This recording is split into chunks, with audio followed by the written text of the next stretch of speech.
አስሬ ሆነ የኖረችው ሴት ሞታ ለቅሶ ላይ ነኝ። አንገቴን ደፍቼ የተቆፈረው መሬት አጠገብ ቆሜያለሁ። እንደ እውነቱ የሞተችው እሷ ሳትሆን በየዕለቱ ትገድለኝ የነበርኩት እኔ ነኝ። በቃላቶቿና በድብደባዎቿ ስሞት ዛሬ እንደርሻለሁ። አሽሞን ሙኖ በሳጥን አልከተተኝም እንጂ በድንክ ሆንኩኝ። ብዙ ዓመታት ተቆጠሩ።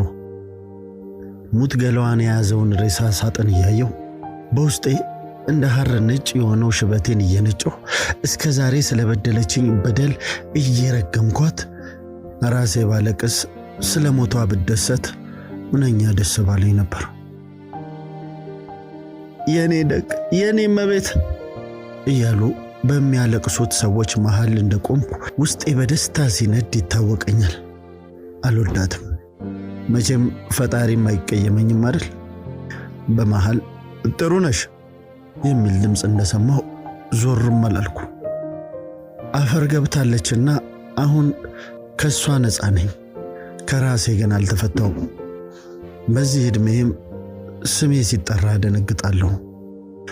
እንዴት ብረግም ነው እያልኩ ራሴን ስጠይቅ 60 ዓመት ከምናምን ሞላኝ። ያዘልኳቸውን ልጆቿን ስድር ዕድሜያቸው ሳይደርስ የሞቱትን ስቀብር ዛሬን ደረስኩኝ። ክፉ ሰዎችን ከዜና ባለፈ በአካል ካገኙ ሰዎች መካከል አንዷ ነኝ ብል ውሸታም የሚያሰኘኝ አይደለም።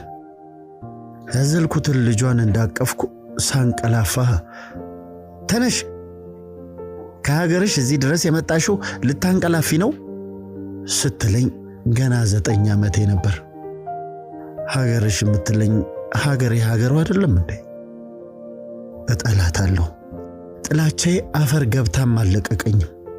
ይህ ሁሉ ግን ስላስጠረገችኝ ቆሻሻዎቿ አልነበረም። ይልቅስ ስለገፋችው ልጅነቴ ነው።